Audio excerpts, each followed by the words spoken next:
don't own. Canada has never paid serious attention to IP ownership. Repeated initiatives aimed at promoting economic growth either ignored the ownership prerogative altogether or were designed to transfer decades' worth of publicly funded research to foreign firms. Today, the knowledge-based economy is in its fourth decade, the data-driven economy is in its second decade, and the age of machine learning capital is emerging. Yet, Canada's deficit on IP payments and receipts is widening at an alarming pace, a position we now share with developing nations. This is why the OECD recently projected that Canada's economy will be, and I quote, the worst performing advanced economy over 2020 to 2030 and the 3 decades thereafter. The arrival of the knowledge-based economy in the 1980s transformed a world previously based on knowledge sharing, open science, and a patent system designed to reward genuine inventions into a world of closed science and the monopolization of knowledge and information. Over the past 30 years, we have seen a dramatic rise in IP ownership around the world, especially in critical technologies such as machine learning and clean tech. Under current strategies, Canadians are contributing to the development of intangible assets, but not sharing in the ownership or exploitation of these assets. A small example of Canada's approach to IP commercialization is best embodied in the quotes I've provided to you from Google and Tesla. In my appendix, I've included a chart that shows how technology firms organize their innovation activities, specifically by continuously monopolizing knowledge by owning the IP while outsourcing the innovation steps to unwitting firms and publicly funded research institutions. Simply put, Canada must start focusing on the ownership of IP if we want to improve our poor commercialization record. A critical step is to build capacity inside our policy community for the contemporary economy, including how IP is generated and commercialized. In the short term, Canada can, 1, invest in IP collectives, co-op-like structures that provide professional centralized resources, including freedom to operate strategies to Canadian companies. 2, broaden the mandate of the Innovation Asset Collective, which is currently focused on only later-stage clean tech companies. 3, centralize commercialization expertise and services for Canadian universities, such as Germany has done for the Fraunhofer Institutes. The Government of Ontario has recently created the Intellectual Property Ontario, IPON, an agency that provides IP management alongside expert advice and services to companies and academic institutions. The federal government should do the same. And 4, experiment with publicly owned data trusts and collectives to protect public welfare while support domestic innovation in the data-driven economy. Paying attention to the ownership of IP does not require material new funding. It's about a reorientation of our current strategies, which overwhelmingly ignore IP ownership, creating a system of IP philanthropy for foreign economies. Canada's history of research and education funding deserves better domestic economic outcomes. Thank you. That was a record. We're 1 minute to spare. Thank you so much for concluding your remarks on time. Now moving on for the next witness, Dr. Gaffield for 5 minutes. Thank you et bonjour à Monsieur le Président et tous les membres du comité et un gros merci pour l'invitation d'être ici avec vous. I really want to emphasize the importance of your serious engagement with the challenge and opportunities for building a better future based on research and innovation. In contributing to your work on these challenges and the commercialization of IP, I want to add to your previous discussions that have consistently emphasized the essential role of Canada's universities in leading to the successful commercialization of IP. Witnesses have repeatedly described how brain circulation from campuses to companies is key. Speakers have highlighted how highly qualified, talented people are the essential precondition for Canadian enterprises to undertake advanced R&D activities. Witnesses have repeatedly emphasized the importance and extent of research partnerships involving those in the private sector.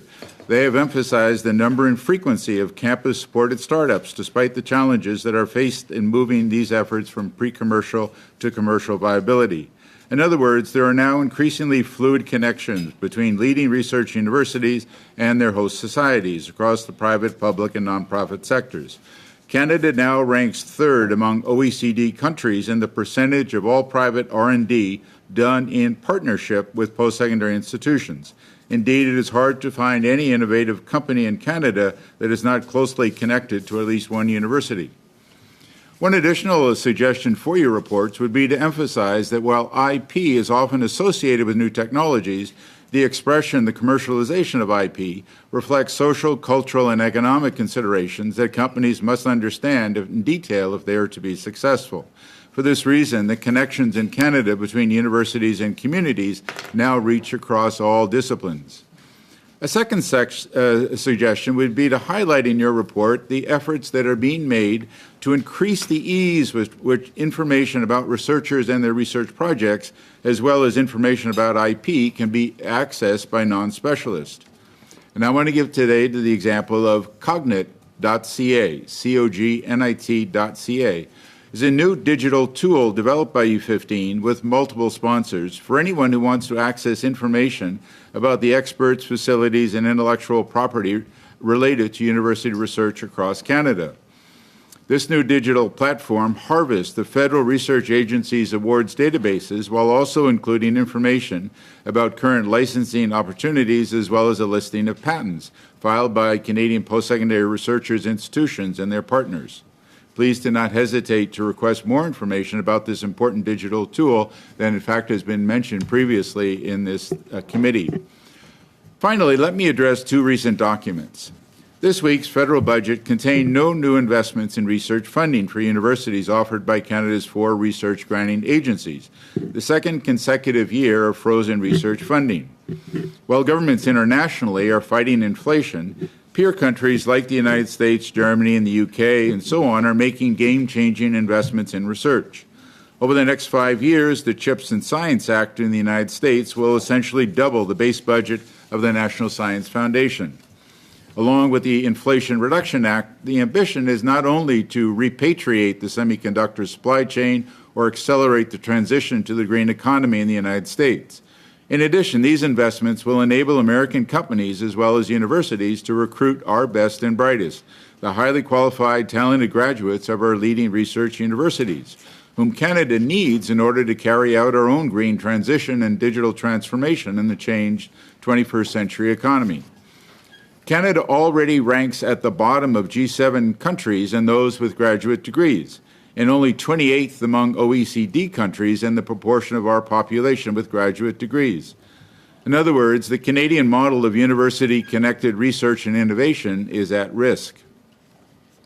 At the same time, the potentially good news is the new report of the Advisory Committee on Canada's Research Support System. The report compellingly recommends how an updated structure of governance and program delivery can enhance support of interdisciplinary as well as disciplinary research and of small and large projects, including cross-cultural, cross-sectoral partnerships.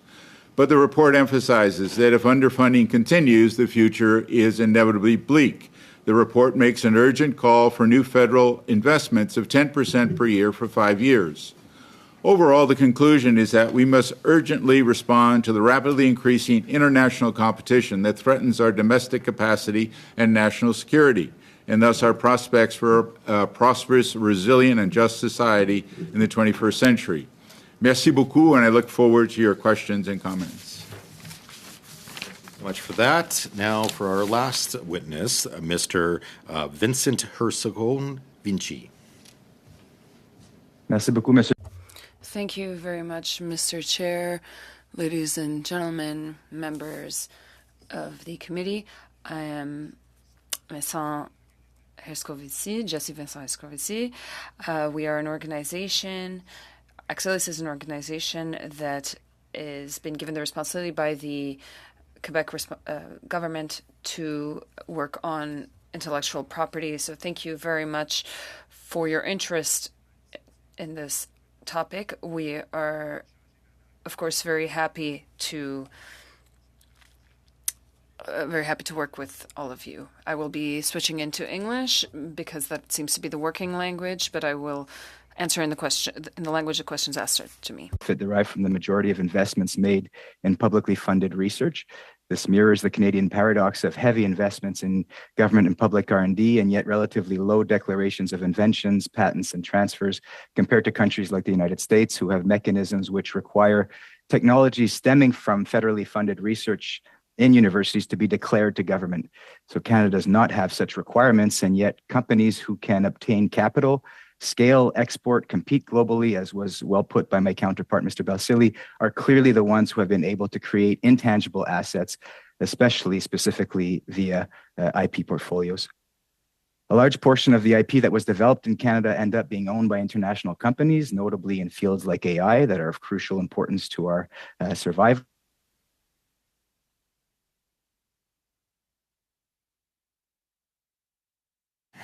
Might have to suspend here for a minute until we figure out our technical difficulties with our witness. We stand suspended for a minute.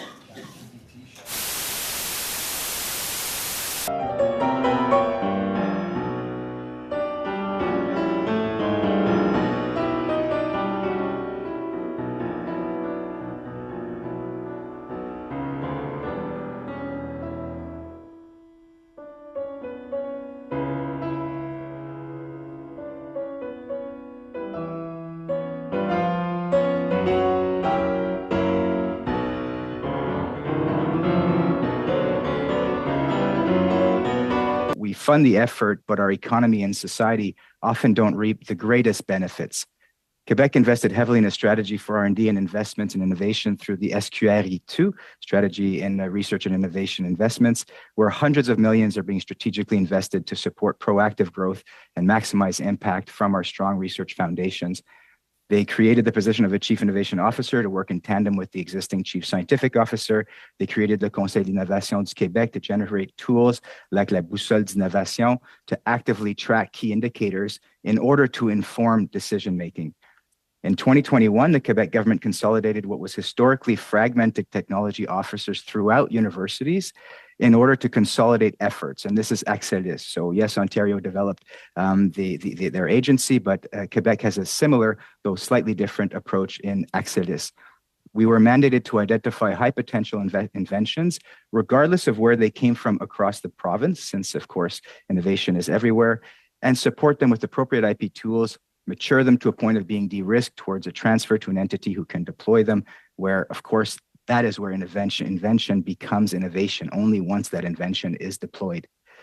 This allowed to consolidate expertise and pool resources, mainly legal and financial, to support IP stemming from all publicly funded research institutions across the province, avoiding many of the redundancies which led to a lesser capacity of support, and thus, of course, maximizing impact across the province, and I dare say, in the entire country. Our solution, which was found in the SQRE2, had three major objectives. One was to raise the awareness and socialize the importance of IP and its tools. Of course, this is to catalyze or further a culture shift that's happening already across the ecosystem. Two, we created a team of experts on the ground to accompany each role across the spectrum of key players to support their specific IP strategies across research and industrial fields. Three, to bring specific financial resources to generate more and better quality IP, then find and transfer it to appropriate parties. So our key recommendations to this committee is one, to bring awareness and education on the importance of IP, create specific tools to better utilize it, align messages and interests across research entities to provide proper incentives, and three, to provide tools to accompany specific initiatives and work with provincial governments who are most advanced and organizations who are most advanced here. We don't need to reinvent the wheel, as was also said by Mr. Balsillie. We should be supporting and strengthening and aligning efforts here. The more resources, tools, and alignment of these efforts that can be provided while leveraging regional strengths across the country, which is obviously a cornerstone of a strong innovation ecosystem, the more Canada can turn around the innovation paradox into becoming the innovation powerhouse. It has so many of the key ingredients required to achieve it. I apologize for the 23 seconds more, but it was a time it took me to get off and back onto this call. Thank you so much for that and for working through some of the technology issues that we've had today. So opening our 6-minute panel, we have Mr. Ryan Williams. Mr. Williams, you have 6 minutes. Thank you very much, Mr. Chair. Thank you for our witnesses all for being here. A very exciting study and always great to have you here in Ottawa. And I'm going to start with Mr. Balsillie. Let's talk about IP protections, patents, copyrights, trademarks. Is there anything in our IP protections putting our innovators at a competitive disadvantage compared to innovators in other countries elsewhere? Yes, there's structural elements that put us at a disadvantage. Number one, we do not educate to the expertise and scale that's necessary to understand how to play the chess game of freedom to operate.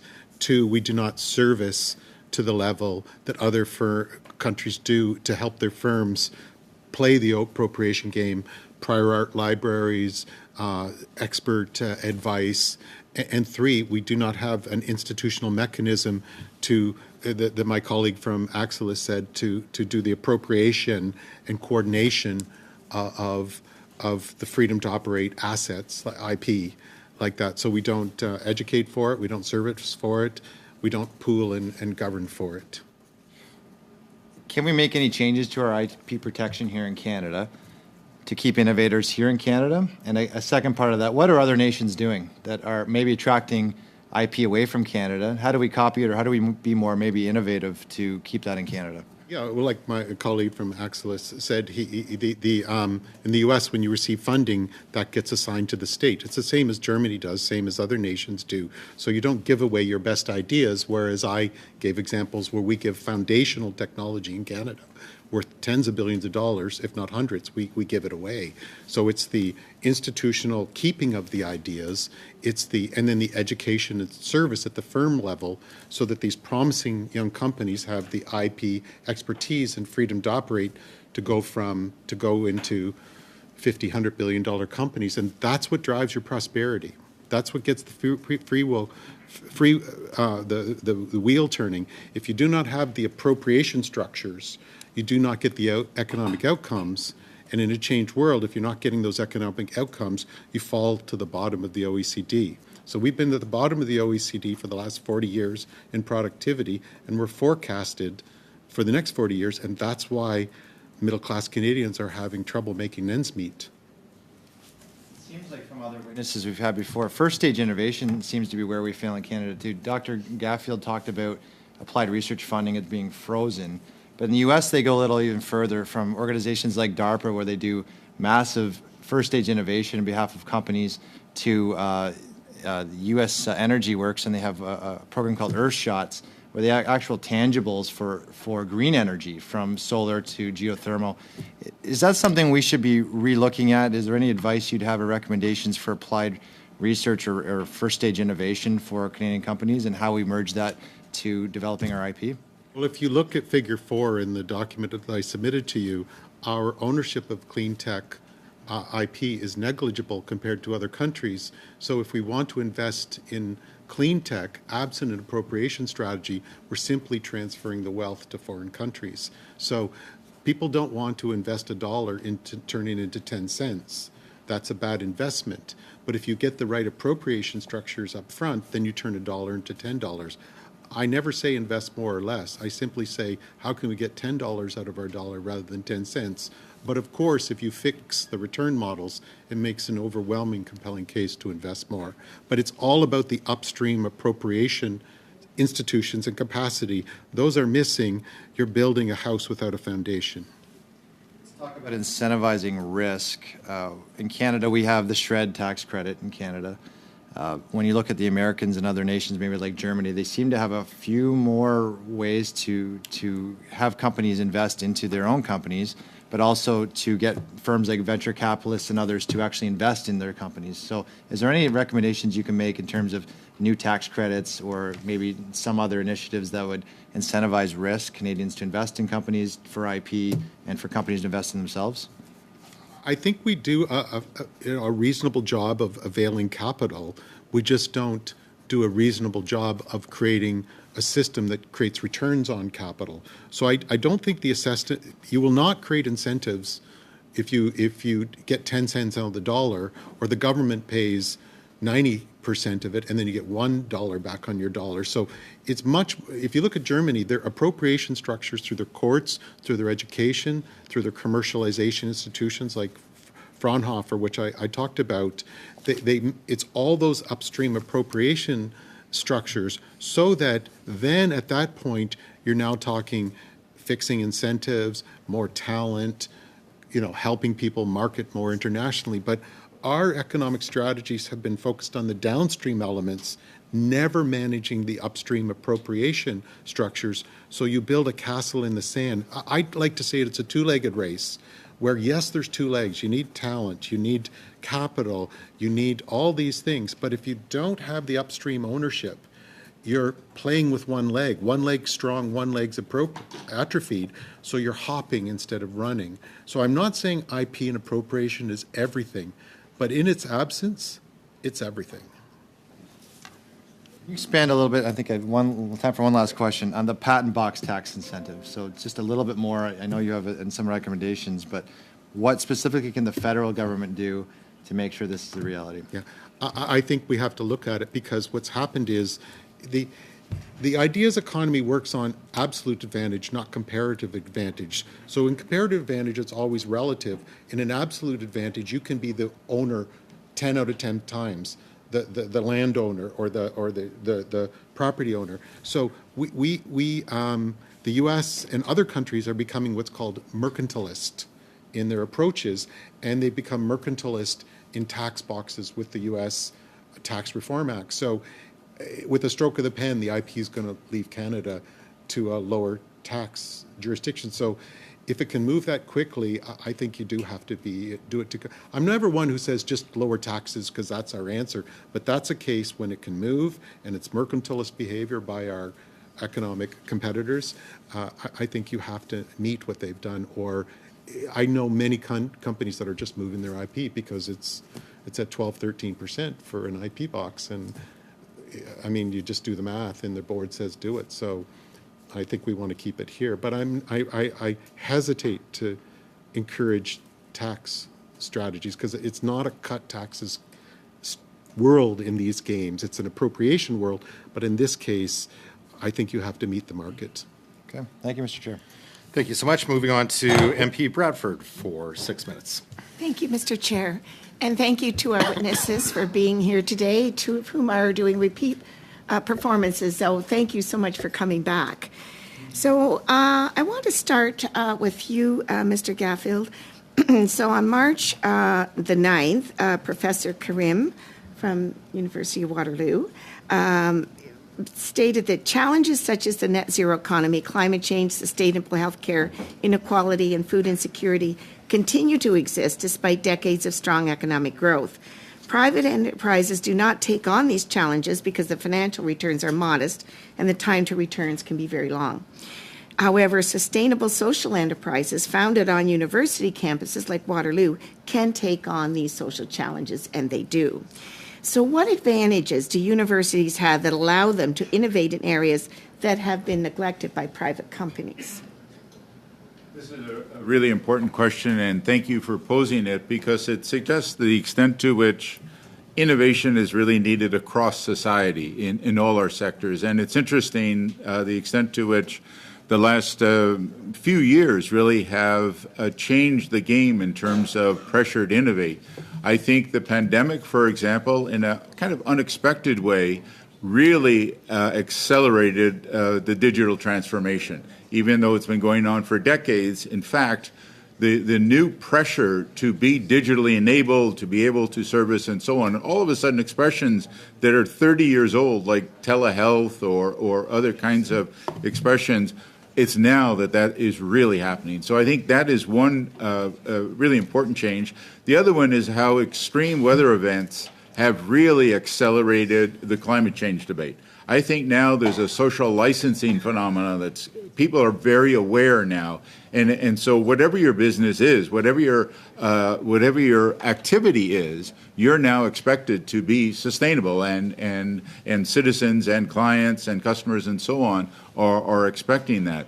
So it seems to me that universities have to play a key role in this because, as you know, how we can move toward a sustainable way of living in our communities, how we can move toward a digitally enabled way in our community and so on, is really dependent on that kind of expertise and knowledge that I think come out of our institutions. And that's why I emphasize the extent to which all our disciplines are involved in this. Because at the end of the day, it's really individual choices, societal choices, decision-making. And what does that mean? That means human thought and behavior. And technologies become really important or not depending on whether people decide to use them. And I think that trying to understand this and that kind of constellation, I think is key. And I think our research universities are really important in supporting those efforts. Well, I agree. There's nothing like a crisis to focus our attention on priorities. So COVID did that for us in many areas. So a second question for you then, how do universities balance the shift to open science and the desire to protect intellectual property spun off from the work done by the researchers? This is such an interesting question. And in fact, Jim and I were talking about it earlier in many ways, because I think over the last 25 years, maybe more, there's been a real active debate in terms of how on this planet we're all going to coexist or not. You can remember there wasn't that long ago that nationalism was really kind of being seen as going down, that we were all going to be in this world together, globalization, citizens of the planet, and so on. But we know, in fact, that geopolitical borders have become perhaps more important than ever along the way. And now, I think belatedly, we're attempting to come to grips with that. I think Canada lost focus a little bit on the extent to which it matters a lot now where you live and under the regimes and institutions you are living in. And one of my concerns in recent years has been the extent to which Canada's dream of being a nation, national sovereignty, a domestic capacity, I think is being lost sight of, and my fear now is a new kind of colonialism in the intangible economy, the knowledge economy of the 21st century. So somehow we have to reconcile. I think at one hand the theoretical wonders of open. We like open science. We want to share. We want to advance knowledge. We want a healthy planet. We want all societies to advance. With the other side, that geopolitical borders matter, and that in fact, if Canada does not stand up for itself and assure our citizens a place in the 21st century, this could go very, very badly. And I think a new sense of ourselves as a country that we must build in terms of a solid foundation is really coming to the core again. And I think some of that energy that we had perhaps in the 60s and 70s in terms of building a strong Canada, I think we need it now in terms of the 21st century. So we need to find that balance between open as possible, but in fact protected as necessary, given the geopolitical context we are in.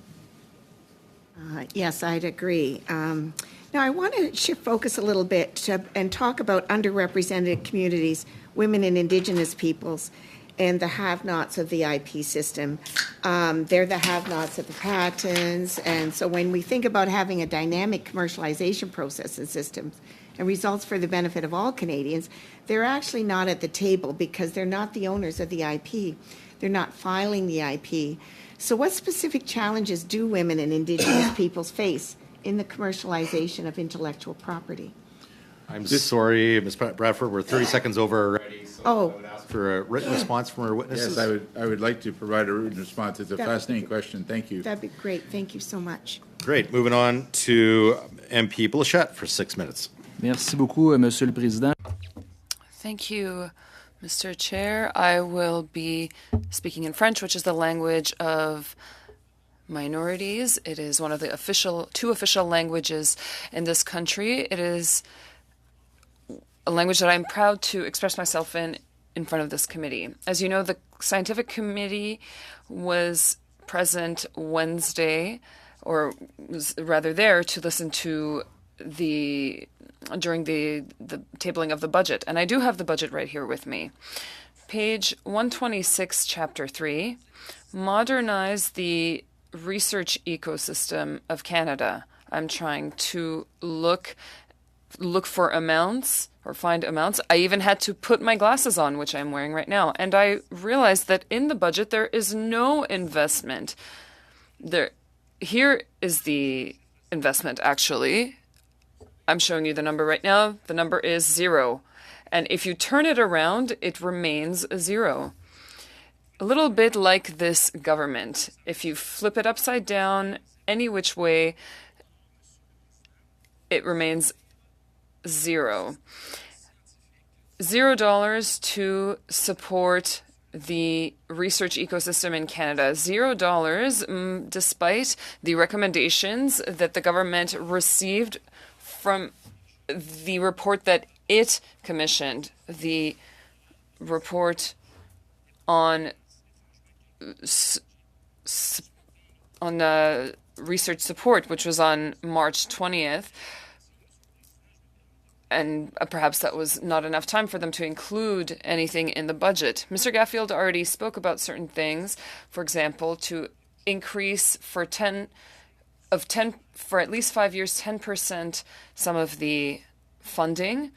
But 0 plus 0 plus 0 equals 0. And in this government, they did not think that it was relevant to ensure that the report suggestions be a priority.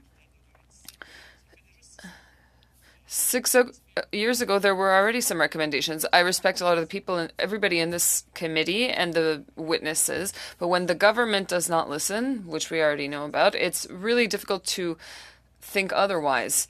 So, Mr. Chair, I want to get to the core of the topic, but I wanted to set the stage because I want people to know what the development and future of our scientific committees will be. Mr. Gaffield, I would like to ask you my next question. It's a pleasure to have you here today. I'd like to specify that this is not about debate. I just want your opinion as an expert, as a part of the U15 network. Here's my question. So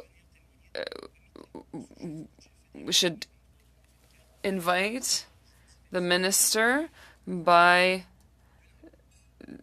a certain date in April 2023. What do you think of the idea of inviting Minister Champagne, who is responsible for this department, innovation, science, and so on? Do you think that it's relevant for him to come to this committee, and why do you think that his government has has omitted to invest in research? Thank you for your question. As I mentioned earlier on, I consider this committee as the only place, perhaps in Canada, where there are serious conversations, intense conversations, year-round, on the importance of research and science for Canada.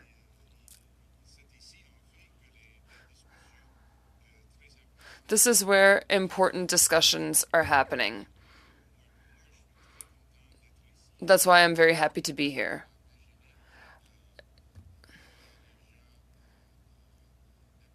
It's hard for me to imagine that there might be people across Canada who would reject an invitation to appear here. I'd like to touch upon the budget for a moment. It's worth reminding ourselves that the the council was created during the 70s when Canada really decided not to be a colony. It was after the Second World War. We had a very important military, and we were taking ourselves seriously as a country in the real sense of the word. With regards to the intellectual world and science, we realized that we were still acting as a colony. When I graduated from McGill in 1969, the majority of the professors at McGill had received their training outside of Canada. We decided to create agencies that were funded by research to say that no, we will be building a local scientific community so that we can be a strong country. That's how Quebec ended up taking the initiative of creating a research fund to support Quebec, and that was complementary to federal initiatives. I think that is linked with the strong foundation for science and the ability of a country to be protected in the world right now. And I do think that's very important. Thank you, Mr. Gaffield. This round. Moving on to our next round, we have MP Cannings for 6 minutes. Well, thank you, and thank you for all the witnesses here today with us. I'd like to start with Mr. Balsillie. In your presentation, in a brief conversation before the committee, in your material that you presented, it's clear that you feel that the critical piece here, the essential piece, is that upstream appropriation of intellectual property. You know, I come from a science background where science is based on knowledge, and Mr. Gaffield mentioned this too. I think, you know, that knowledge isn't really considered real knowledge until it's verified and publicly known, and there's sort of a tension there, I think. And I guess I'd just like you to comment on that. We heard that most of our IP activity seems to be coming from universities. If you could comment on that in general, but in particular, maybe I'll give you a chance to go over again what you said, what the federal government can do to make sure that that upstream appropriation, especially in the university context, the science context, is up to par with the rest of the world. Sure, and thank you, sir, for the question. There is no tension between those two things. You simply file provisionals for the patents when you're publishing, and so that's what other nations do. It's quite inexpensive. They just do it in an organized, systemic, expert fashion, and so there is no problem to do that, but we just don't do it. One thing I'd like to quickly talk about open science. We misconstrue open science because you cannot make something open that you don't own. And so if you invent the time machine but you don't patent it, then the person who creates the door handle for the time machine owns the time machine. But if you invent the time machine and say, now I give that as open, so you have to own it before you can say it's open. Open science is a very active appropriation structure before you avail it. In terms of the recommendations that I made, they're very simple. You create collectives that have broad upstream. So when you file the provisional, who does it? Who manages its 10 years of filing? We have no system for doing that. We have no funding. We have no training. We have no institutional apparatus. And the rest of the world does that. And so all of my comments are around creating an expert zone that's got the stewardship function, including the filing, the staying with it, the licensing, the education. The only thing that I would encourage your committee to study very quickly is the data-driven economy and data trusts and the interrelationship between IP and data and algorithms and all of that. And I've given you some of the IP filings on algorithms. So basically all I'm saying is an organized institutional approach to manage the appropriation and education of the appropriation. And then I say also do that with data. This is a very small money. It's an orientation. And I chaired a panel on this for the Government of Ontario. Every leading innovation economy has been doing this for decades. And are there provinces in Canada that are doing better, or And what kind of structure would this federal government action have? Would it be an agency? Would it be a crown corporation? Would it be, how would that look? Or I is think it it's just an idea? Sorry, sir. Yeah. I think it's a mixture of agency and policies. The gentleman from Axilis talked about how in the U.S. and other places, when you take government money, the IP immediately assigns to the government, to the federal government, as it does in places like Germany. So that's a case where you're just having a policy at a granting agency so that you've created some appropriation. I think you naturally have to have an agency like Ontario has done and other provinces are working on for stewarding the asset in an expert fashion and also providing complementary services. And places like South Korea, Taiwan, Singapore, Germany, the US, Israel, Scandinavia, all provide these kinds of services with an expert zone, because small mistakes cause the whole thing to leak out. It's an unfair system. It's like I say, in the tangible economy, if you get it 90% right, you get 90% of the benefits. In the intangible economy, if you get it 90% right, you get 10% of the benefits. It's got non-linear leaking structures. So that's why it needs to be very technically attended to.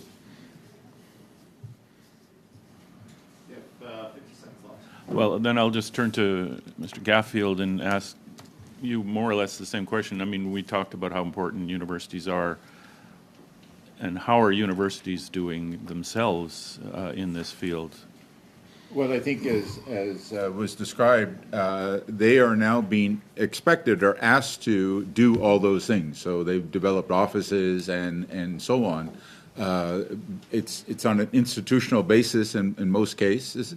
It's not organized at a larger level. It's not done in the way that is being proposed here. I like to think that universities have really done gymnastics to make this work. But can we do better?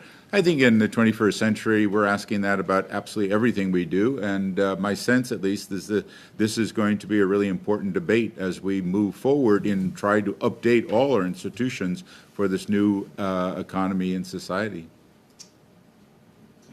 Thank you so much. Just a quick reminder, I'll do my best not to cut off witnesses, but I will with MPs if they go over their time. Moving on to the 5-minute round, we have MP Mazer. The floor is yours. Thank you, Chair.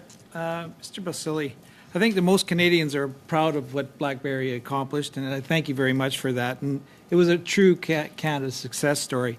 So I was wondering, what can Canada do different to create and retain a company like BlackBerry? You've touched on it many different ways, and I think, what's the one thing we can go forward here as legislators? What is the one thing you want to stand out in this report? The one thing I want to say is 92% of the value of these Standard & Poor's 500 is now intangible assets, up from 17% in the mid-late 70s. So the game has changed from supply chains to value chains. And if you can just appreciate how maniacally predatory and competitive positions on value chains are and how they can move non-linearly. So the most elite expert SWAT teams, highly trained, aligned all through their system, are focused on the upstream appropriation game. And if you don't appropriate it up front, you have nothing to commercialize, and then your companies have nothing to sell, and they have nothing to grow. And I think Canada has all the ingredients to be creating multiple $100 billion companies in the intangibles economy, and that's why it's such a shame. And then when you make that money, you can turn it right back into the universities and get that flywheel going like crazy. So my one message is that upstream appropriation structure in a maniacally predatory mercantilist game is what we miss in our policy and our institutional architecture. And that segues to my next question. When it comes to developing and retaining IP at Canadian universities, what are we doing right and what are we doing wrong? Well, I chaired a panel on this, and always top of the rankings is Germany. And I'll give you an example, the Fraunhofer Institute. They have 74 research institutions, 30,000 employees, one tech transfer office. Ontario is a small fraction of the size of Fraunhofer, but has 35 TTOs. So we're about between 2 and 3 orders of magnitude of fragmentation. So when Mr. Gaffield talks about these TTOs at the universities, they can't be the scale that you need to be in this. It's a structure problem. So they're put in an impossible situation. How can you compete against the institutional apparatus that's got orders of magnitude more scale than you do and national alignment from the funding agencies? So as far as the scale, would it require regulations changes or just Yeah, different changes? Well, I think they basically say at a national level, we take some stewardship here through some kind of agency, which was the earlier question. And is this a job that universities really wanted? Is it a job they were forced to take? We did consultation with 170 or 80 different organizations in all the universities. Managing TTOs is not a satisfying exercise for anybody because everybody knows that it's not a structure that's going to prevail, it's going to work. So it's Einstein's definition of insanity to do the same thing over and over again and expect a different outcome. So I think they've inherited a structural problem. And our report basically said, let's evolve to something that's got some form of resource, let the TTOs exist, but take them out of aspects of the job they don't like. We provide services, we provide education, we provide patent pooling. If you want to knock yourself out in this job, go ahead. But we found most of them want out of the job, and it's not a penalizing system. It's a system to allow them to migrate out of something they don't want to do, but still let them do the education and research and preserve the downstream possibility of commercialization for the benefit of Canada. I think it's an elegant evolution of a system we have. Okay, thank you. Dr. Galfield, how many of the 15 universities that you represent continue to work with Huawei in any form after CISA's cautioned against it? As you know, we are living in a rapidly changing geopolitical context that I mentioned earlier. Some years ago, that context was very, very different and seen as very, very different from the one we are in now. So all our universities are in the process of transitioning in fundamental ways, as you know. How many are working right now, though? That I do not have that information at hand, but I know that they are adjusting to and adapting rapidly to this changed geopolitical context.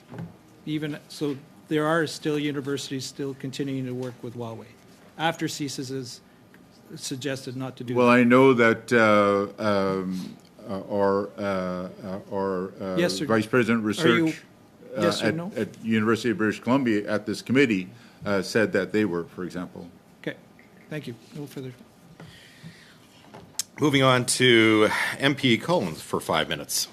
Thanks, Mr. Chairman, and thanks for the witnesses for appearing today. I was going to ask one of the questions that MP Mazier just referenced, and that is the whole relationship or his focus on the Fraunhofer question. And Mr. Balsillie, you answered that very well. You're not the first person to raise that. You provided some other examples internationally in terms of Singapore, Taiwan. I think the Swiss have been mentioned here in terms of other countries to look at in terms of trying to steal maybe some of their legislation or investment opportunities that exist for the government.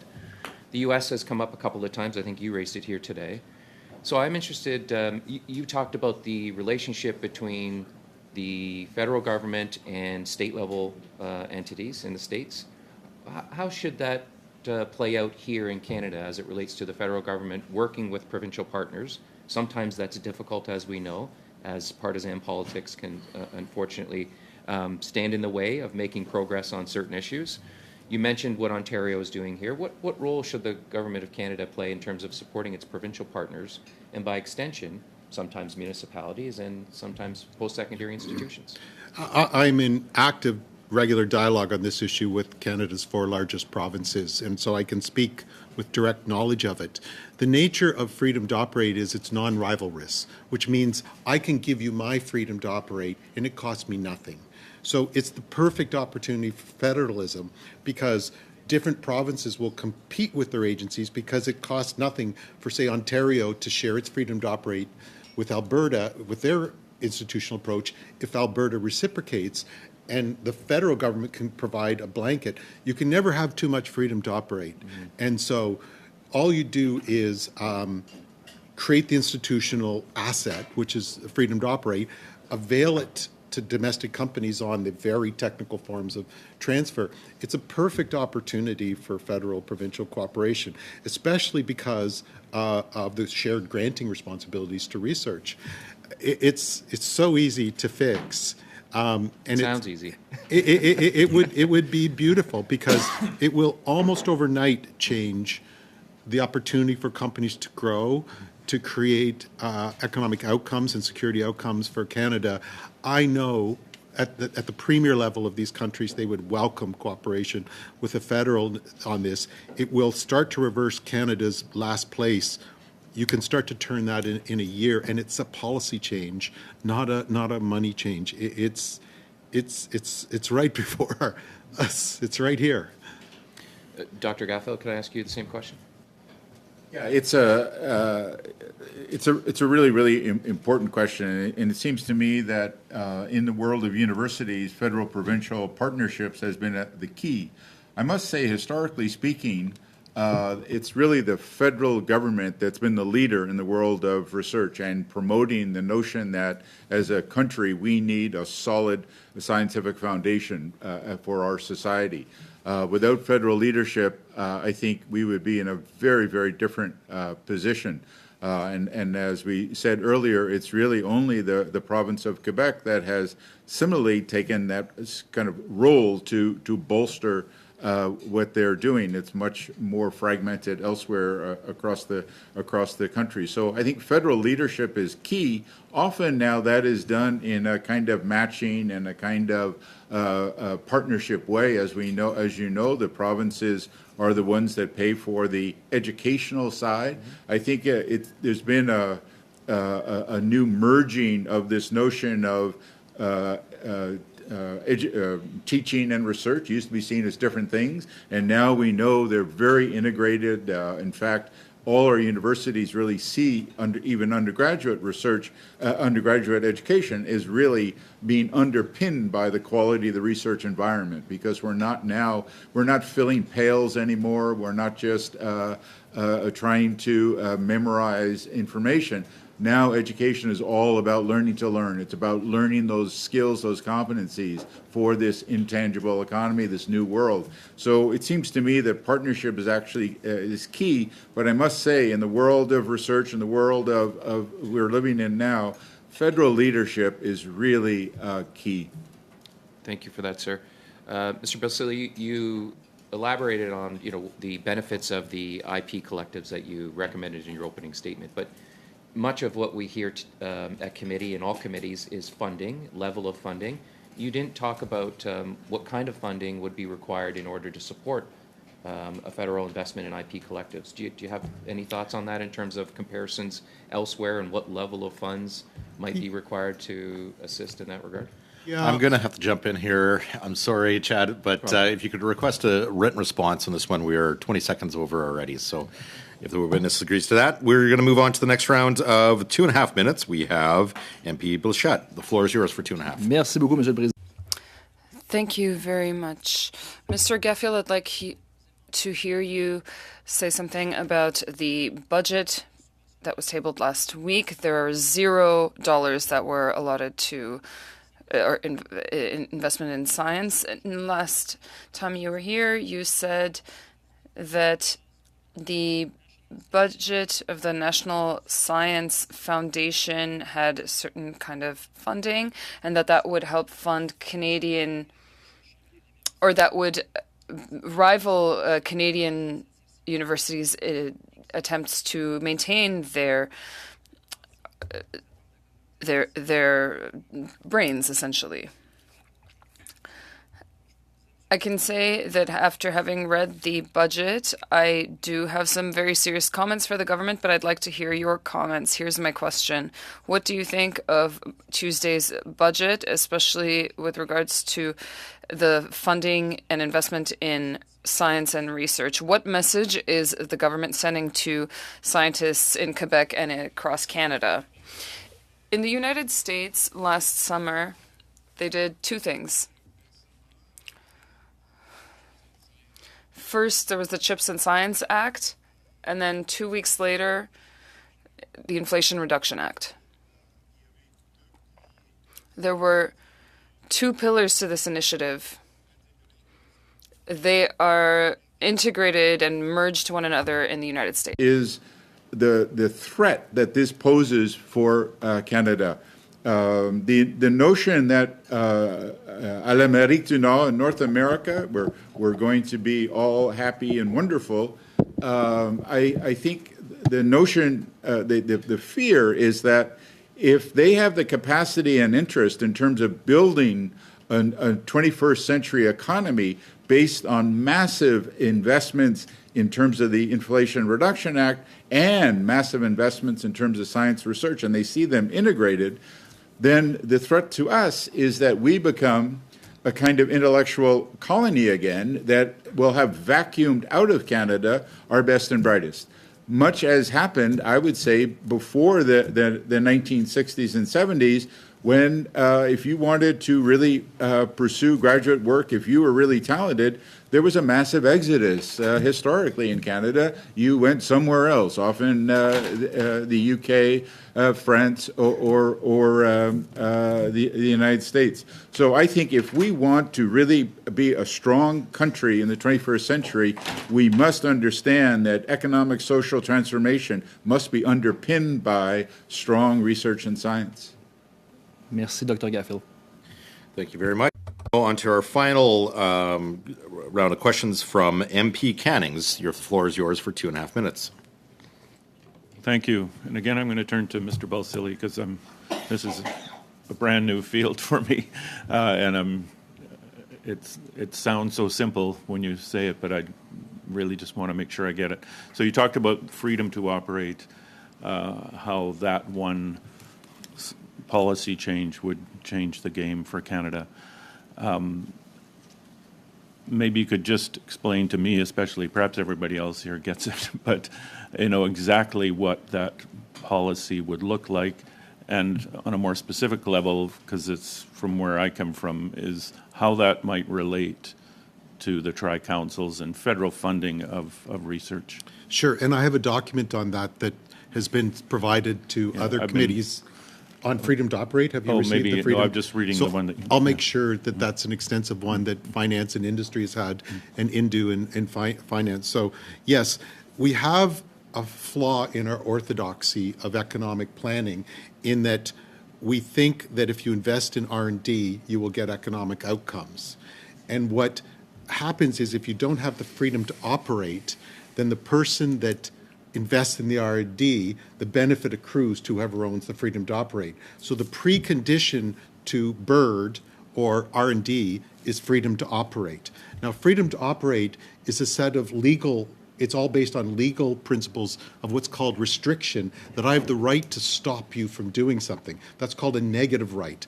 The ownership of this jacket is a positive right. Only one can wear it. It's rivalrous. The design for this jacket is non-rivalrous. It's a negative right. I can stop you from using that design. That's called intellectual property. And so you simply want the ability to say, I only can do this. I can stop you from doing it. And if I'm going to allow you to do this, I get a reciprocal bargain structure, generally called a rent, or you may not do it, but I will embed it in my product. And when you start to do that, you get leverage, which drives what's called productivity or GDP per capita. And that's how these other economies get more wealth per worker, more money in the average Canadian's pocket. So the precondition to everything is the freedom to operate technical management of negative rights, which we don't do.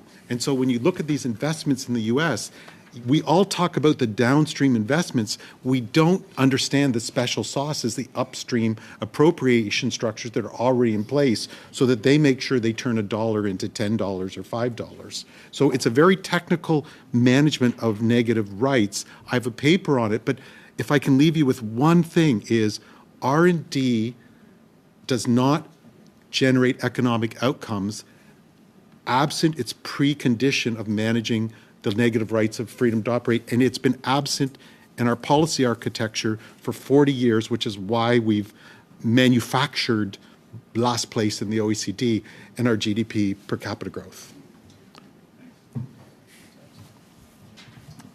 Thank you so much for that. That concludes our rounds of questioning. I'd like to thank the witnesses for being with us today. We'll be suspended here as the witnesses leave the room. Thank you again.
Today to pick up on our discussion from Tuesday. However, a very important reminder that we are still meeting in public. In order to protect the confidentiality of the in-camera proceedings, members Mr. must not Clark. make reference to any discussions, Can you hear votes, me? or motions unless they were adopted that came up during our previous in-camera proceedings. Notice of motions that have not yet been moved must also be kept confidential. Failure to do so could be raised as a question of parliamentary privilege. Our goal today are to choose the committee's next study and a date for submitting a proposed witness. With that, the floor is open. I recognize Maxine. Merci beaucoup, Monsieur le Président. Et Thank you. And as you see, I want to get back on the motion that I had already presented. I will read my motion. So I tabled it today that pursuant to Standing Order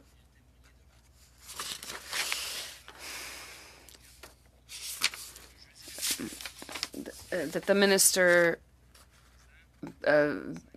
be invited before April 24th for 1 hour. I want the minister to explain why there is no investment in the 2023 budget. So if I hear you right, we have a motion on the floor that was submitted earlier that everyone received via email. So we'll open it up for debate. Mr. Cannings. Well, I would just like to say I'm supporting this, and for all the obvious reasons.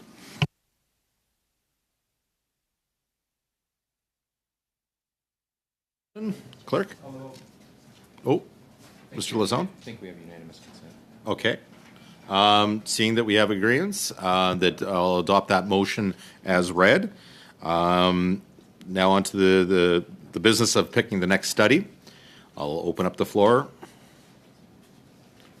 for someone to make a motion for the next study. merci, Monsieur le I'll recognize Maxine. Monsieur le Président. Apologies, I don't want to be rude. I didn't want to impose. I think that there was an agreement amongst the colleagues to propose the upcoming study or the next study that's of the committee. That study would be on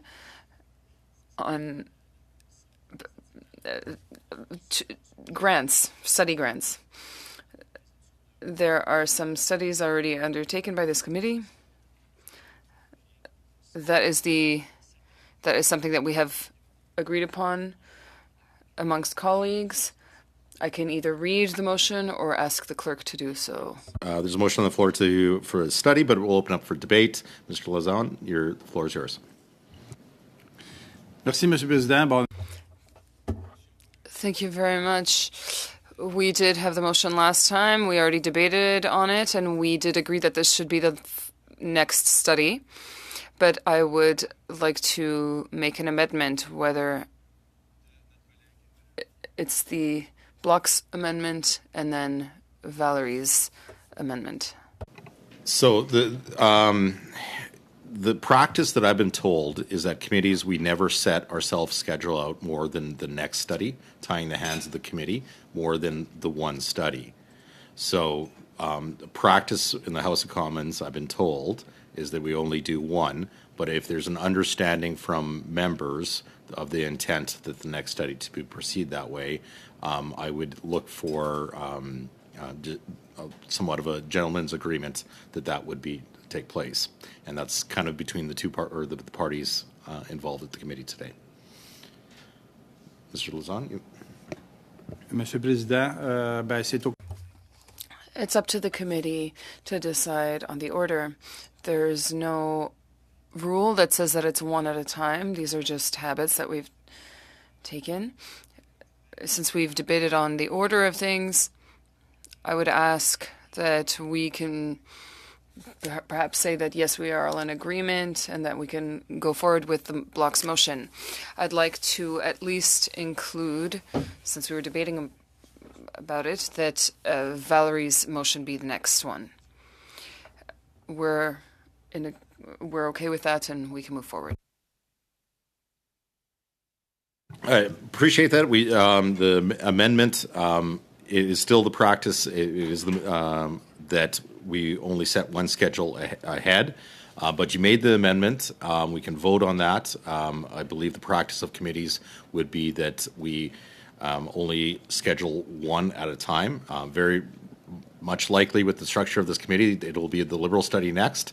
But I'm informing you that the practice of committees is usually only to do one. So we'll put that to a vote, and it's up, once again, we are the creatures of our own committee, and we can set a precedence here, but I do think it's best to be decided as they come. But with that, is the amendment to your motion, is that a friendly amendment?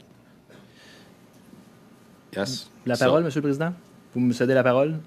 May I say something? Okay. Yes, we're 1 minute. Mr. Diab, we're going to go to Madame Diab, and then we're going to first hear from the person that moved the motion, Maxine, and then we'll come back to online. Maxine, the floor is yours. Merci, Monsieur le Président. Écoutez, oui, évidemment, comme... Yes, of course, as I mentioned earlier, there was indeed a discussion with the colleagues in the committee. I'll say what I already told my colleague. I'm not in disagreement with the motion, but I do think it's important to specify and narrow it down to something we can change. So the administration of universities is the responsibility of Quebec and of various provinces. Where we can actually change the law is in the federal contracts that are being issued by the government to universities. That's what we should be studying, and is to see if there is an imbalance with regards to salaries. And so I would ask my colleague to narrow down and specify her motion so that it's clear that this is under the federal government's jurisdiction in the government's contracts that they are issuing to governments. To universities, because we do know that in Quebec, for example, that is something that is done provincially. That is something that I think is important, this motion. And of course, we have made a lot of progress in Quebec on this issue of wage equity. But I do think that our role as legislators here is to do the same thing federally. Diab. Thank you. Simplement pour dire, je suis en accord. I do agree with both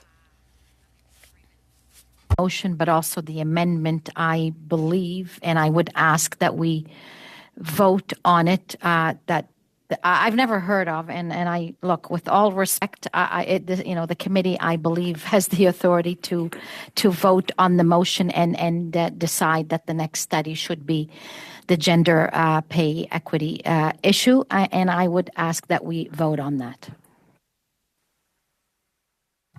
Yes, the amendment we're always going to vote on. We're into debate right now, but as we go through the debate, then we'll have a vote on the amendment and then the actual motion. So next up on my speaking order, I have Mr. Collins, then Bradford, and then that's it for now. Thanks, Mr. Chair. I don't want to spend more time on this than we need to, but you mentioned it's past practice, which is a little bit different than what the procedural rule is. And so can I just ask through you to the clerk, is there anything that prevents the committee, if we wanted today to say the next 4 studies are X, somebody puts the motion and it's agreed upon, is that permissible? The chair rules to the admissibility of motions, but procedurally it is an amendment that I think would work. Be deemed in order? It is the chair's decision. Okay, understood. Just for clarification as a new member. Thank you. Next up on the speaking order is Bradford. Yes, I would just like to get back to Mr. Blanchet's comments. I believe that as the study would progress on pay equity with respect to gender and diversity, I think that would come out when we're talking about the witnesses. We could hear the witnesses' testimony, and then when our subsequent report is written, that could be taken into consideration in the writing of the report, that given that we understand that, the that this issue is certainly determined or under the purview of Quebec and the provinces, but I don't think that should preclude us from hearing from the witnesses and what they say. I think we could actually, the report could sum up recognition of that in any recommendations, that this is what we would recommend, in full view that, we don't have the ultimate say in this, but as, the federal government, there is national pay equity legislation, there has been for years with respect to work of equal value. So I do think there is a role for the federal government to be reviewing this, because it has come up time and time again in various testimonies that this is a serious issue and a problem, and it is affecting, the retention of researchers and who we can keep here to do this valuable work in Canada. We have Blanchette for. Merci, Monsieur le Président. Écoutez, I just want to make sure that my comments were clear. I agree with the fact that we want 2 studies or 2 meetings, but I don't want the issue of wage equity. I'm not saying that wage equity is not important. What I'm saying is that we're here in a committee that is for the federal government, and we are going to be making recommendations that we won't be able to change. The people that I represent don't send me here to choose the color of paint in schools. The question of wage equity is very important, but we can't, at the federal government, change the law on salaries in universities across Canada. So that where the government can really change the law is in the contracts. That I have no problem with. I will support that 100%. We can do that study. But to conduct a study on something that the federal government cannot change, well, I refuse to do that. It's not because it's not important. It's because it's not our responsibility. We have to understand the roles and our responsibilities. And I invite the analysts to let us know what they think about this. What is the law on wage equity that the government can actually change or control? What can the government actually change in order to have wage equity in teaching institutions or academic institutions? Perhaps they can let us know in a neutral fashion what our work as a committee can be. Merci, Monsieur le Président. Je comprends. Thank you very much. I do understand what my colleague is saying. It's not the first time that we are seeing witnesses who are linked to this topic. Witnesses who come and talk about this issue across the provinces will allow us to better understand the programs that we do have federally. A witness informs us of the situation that they are living, and the recommendations will not necessarily benefit those organizations directly. It's a tool for us to be able to make better decisions as a government. We need to compare ourselves in order to improve. And by looking at what's being done elsewhere, whether it's better or worse, well, if they prevent us today from looking at what's being done elsewhere, well, that doesn't allow us to be more, to get better at what we're doing. I accept this motion, but the motion is actually, I understand what my colleague is saying, but this motion is actually has a large enough scope that it allows us to invite whatever kind of witnesses we want, no matter which party wants to invite them. It allows us to do that. I think that we should go ahead with the motion just as Valerie proposed it. All right. Seeing no other question. Maxine, you have one more? merci, Monsieur le Président. Simplement, est-ce que nos analystes peuvent répondre Maybe our analysts can answer the questions that I asked earlier?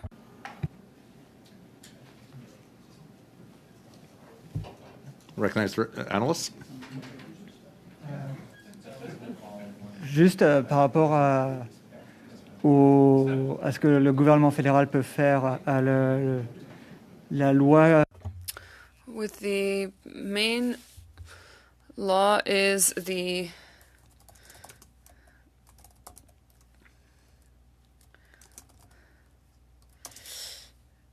Pay Equity Act, which is indeed under federal jurisdiction.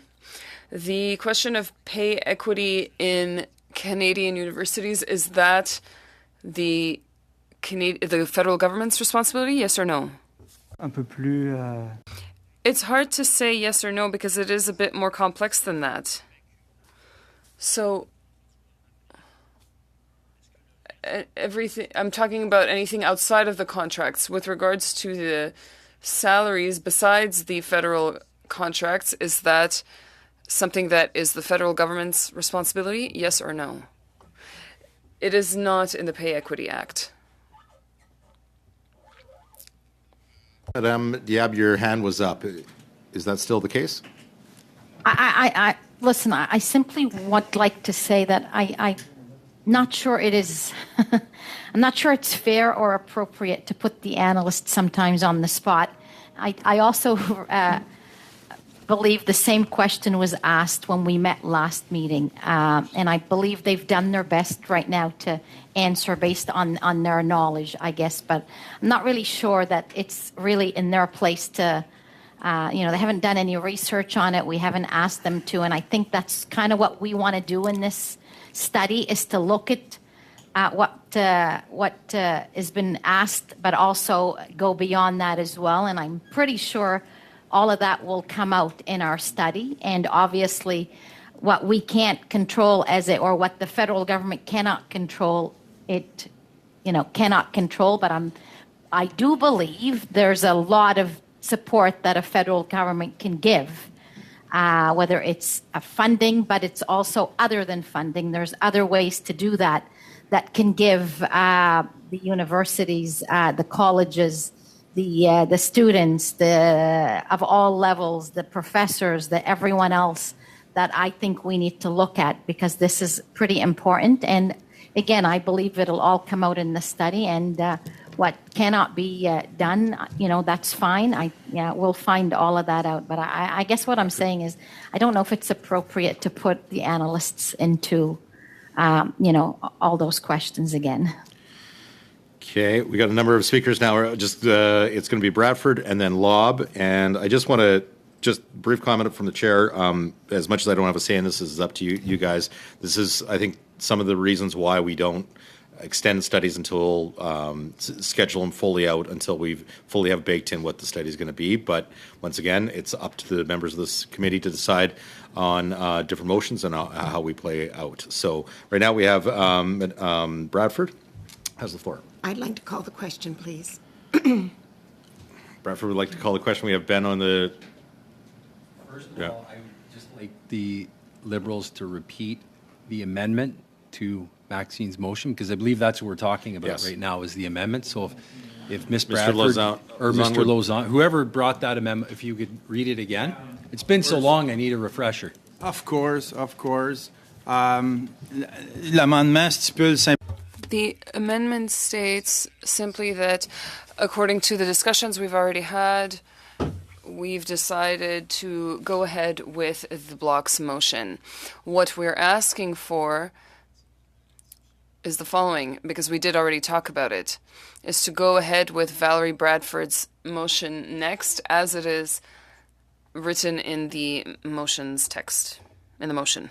I think we're going to have a little bit more debate around the table here, because it's not clear that the debate has ended here. So I'll let Mr. Lobb have the floor, and then we'll have Blanchette back. So, I'm not going to judge anybody's amendment on an emotion, but not an emotion, but a motion. I think to say that we're going to, and again, to say we're going to do an amendment on a motion that says we will do Ms. Bradford's motion after Mr. Blanchette-Joncas' study, I don't know that we're all in public here. We're going to look like everybody's going to look pretty bad if they turn around and do a different study afterwards, if you know what I mean. So, like, to me, I want Miss Bradford to have her study after we're finished with Maxime's study. And, you know, there could be all sorts of interesting things that come out of it. I don't know that we need to do an amendment to his motion to get that done. I think we're all in agreement. It's all in public. You know, it is a little beyond the norm to do an amendment to a motion on a study that will study another study after the study. And so instead, I think we could all agree in public that we're going to do your study next after this one, all in good faith. It's all in public. So we could just vote. You could withdraw your amendment. We could vote on his motion and carry the day. I mean, if anybody goes against you, they're a liar, and it's in public. So, you know, it's pretty good opposition research in a re-election campaign that you're a liar on something like this. So I give you my word, and I'm sure everybody else here would give you their word too. So I think it's recorded as well. So be good on Twitter if somebody went against their word. Anyhow, that's my 2 cents. Thank you, Mr. Lobb. Is there a acceptance of the suggestion by Mr. Lauzon to remove his amendment, or should we proceed with debate?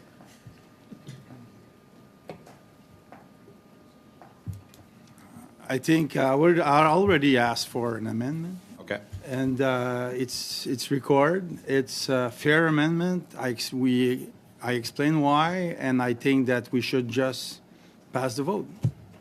That's All right. We're going to continue on the debate. We have MP Blanchette. Merci, Monsieur le Président. Je vais proposer un... Thank you. I'm going to propose a sub-amendment to Ms. Bradford's motion.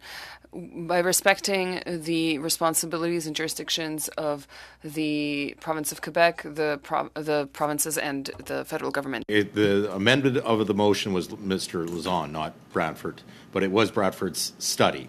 Ouais. So just... Pardon. Merci, le Président. La motion de Monsieur Lauzon. Sorry, I meant for Mr. Lauzon's motion. Could you make that amendment to the amendment again, please? Oui, c'est un sous-amendement. Donc, en respect des champs de compétences.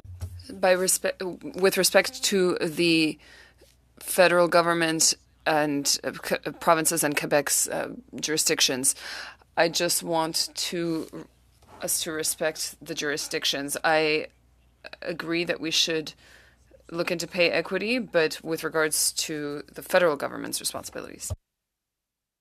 Here, you were referring to Ms. Bradford's motion on that study, and we can't amend something else other than the motion that was on the floor that was being debated to be amended by Mr. Lauzon. So that is not an order that you can't go back and amend something else unrelated to what has the floor.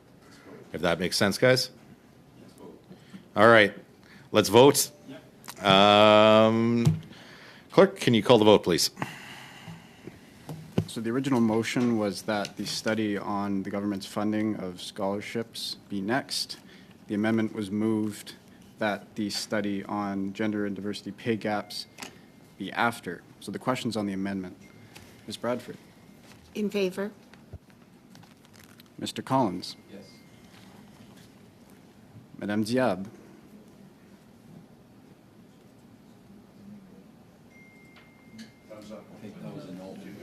You can do a thumbs up or down as well. Can someone hear me? Yes. I can't hear anything in the room, Monsieur. You just Mr. have to Clerk. say I'm yes. not sure if they're saying anything. Talk to them. So the question's on the amendment of Mr. Lauzon, and it's your vote.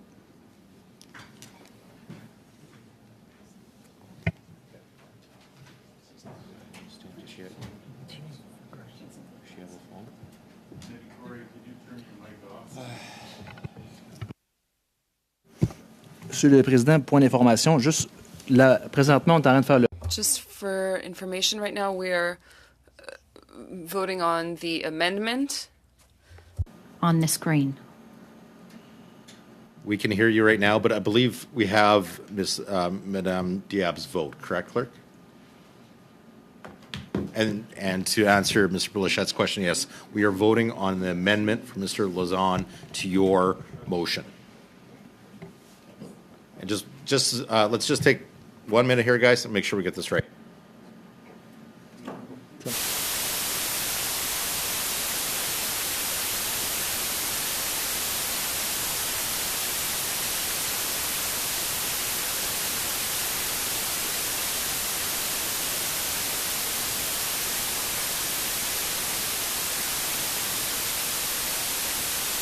your head.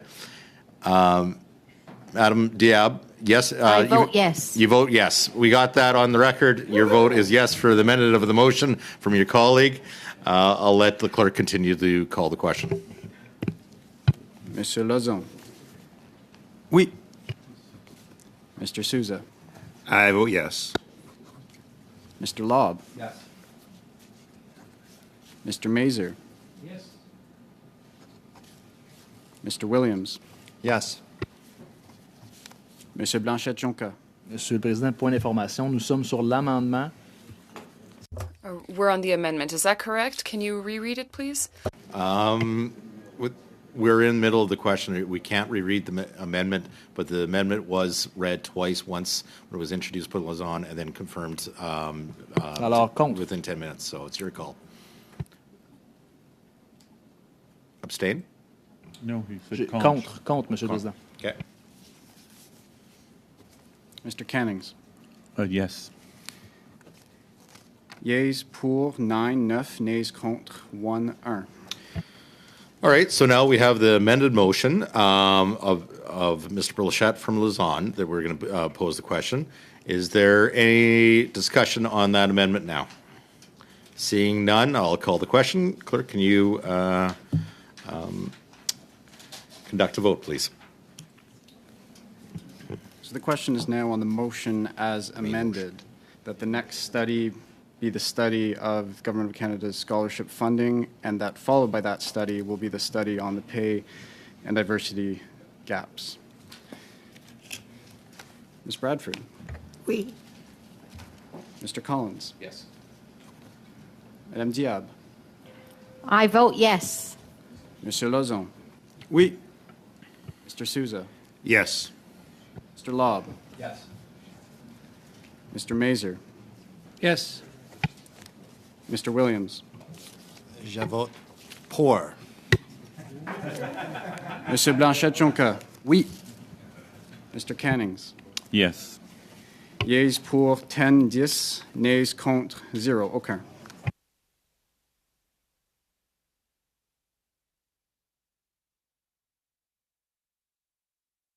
I can announce a couple of things here. Also, we do have other committee business that we have to. Okay, Mr. Blanchette. Oui, mais merci, Monsieur le Président. Nous sommes toujours dans les affaires courantes. We're still. I have an important request for the committee. We have had a witness. On February 2nd, the Minister Champagne came and the chief scientist as well. I had requested for written reports from both of them because we didn't have enough time, and I did have specific questions for the minister in order to gain access to some data. On March 23rd, Ms. Namer gave a response, and March 21st from the department.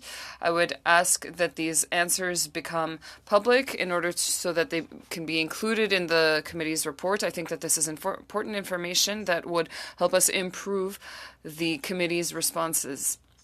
Of course, this is for the study of French and science, so research and communication in French. We need to suspend for a minute. We are having sound issues with Madame Diab's connection. We stand.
Technical issues fixed right now. So we have a motion from MP Blanchette on the floor.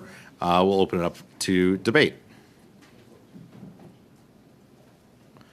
Seeing no debate, we'll call the question. Are we in agreement in the motion?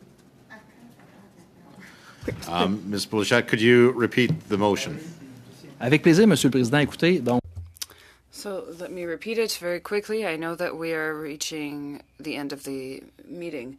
During our previous meetings, we had the Mr. Champagne visit as a witness, as well as the chief scientist. I asked some questions, and we didn't have enough time to go through them. And so we received some answers, written answers, after I asked for them. So I would like to ask that they allow us to publish those, to make those answers public so that we can publish them with the report and therefore improve the report. Seeing no other comments from the floor, are we in agreement? I declare the motion carried. Mr. Blanchette. Merci, Monsieur le Président. Une autre motion également. Another motion as well concerning the very same thing. So following me, my asking the minister for his questions and answers, and after his response, I realized that there were a lot of missing answers. I maybe received a quarter of the answers. One of my questions was the amount of student bursaries, student grants for Francophone and Anglophone universities over the last 20 years. And then I asked on funding given by each organization to Quebec universities. Well, there are three bodies that fund universities. There's the Research Center and National Research. The research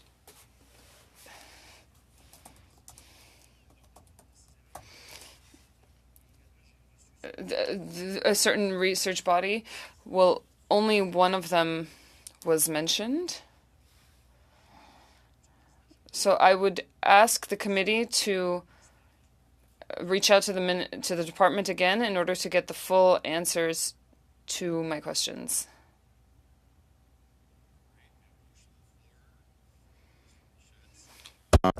Debate. Bradford. Mr. Chair, I move that we now adjourn.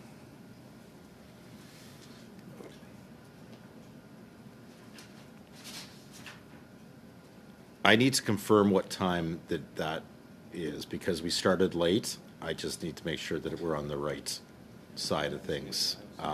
You might be to get to the house. We stand suspended for one minute.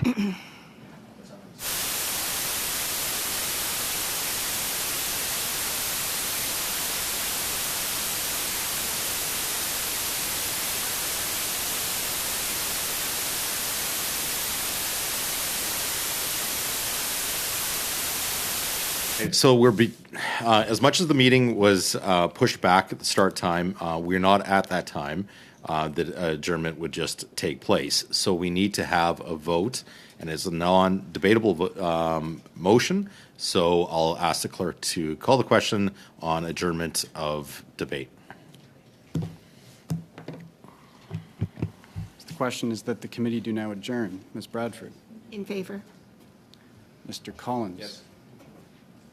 Madame Diab. Oui, s'il vous plaît. Monsieur Lauzon. Oui. Mr. Souza. Yes. Mr. Lobb. Well, if she would have brought it forward at 1:30, I might have. No, now. No. Mr. Mazer. No. Mr. Williams. No. Mr. Blanchette-Jonca. Non. Mr. Cannings. No. Yeas and nays are both 5, Mr. Chair. So in a case where the chair does have the ability to vote to break the tie, and as I stated in the past, I will be voting as the vice chair along party lines, so I too vote no. Back to debate. Mr. Collins. Can I just ask then procedurally, what time did we have resources today? What time did we start the meeting? And technically, what time was this meeting supposed to end today? Inclu- Let the clerk answer. Given the suspensions as well, our hard stop would be 2 p.m. No, we have to be in that. Okay. All right. All right. Looking for any other debate on this motion? If not, we'll put it to the question and hopefully get to QP before 2. All right. Clerk, can you call the question on the most latest motion that MP Plachette put forward, unless there's debate? Okay. Call the question.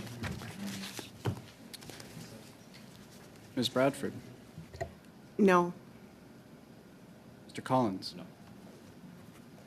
Madame Diab. No.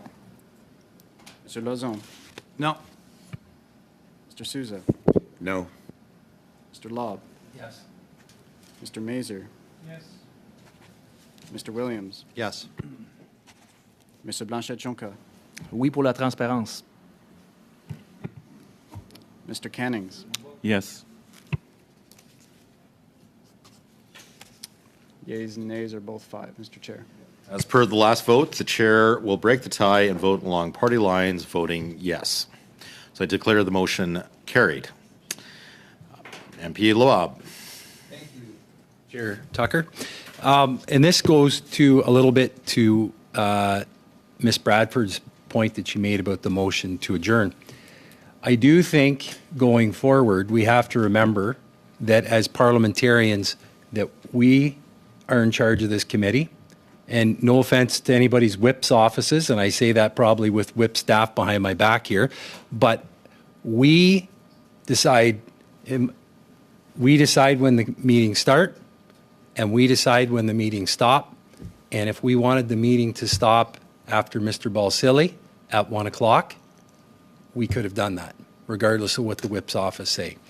I want to thank all the staff that support this committee for staying the hour extra. I'm sure you had other things to do besides sitting here, but I want to thank all the interpreters and staff for doing that, because they do that in support of us. But we decide, and if we want to end the meeting at 1, because it's 11 to 1, that's when we end the meeting. It's for us to decide. So I just say that going forward. Thank you.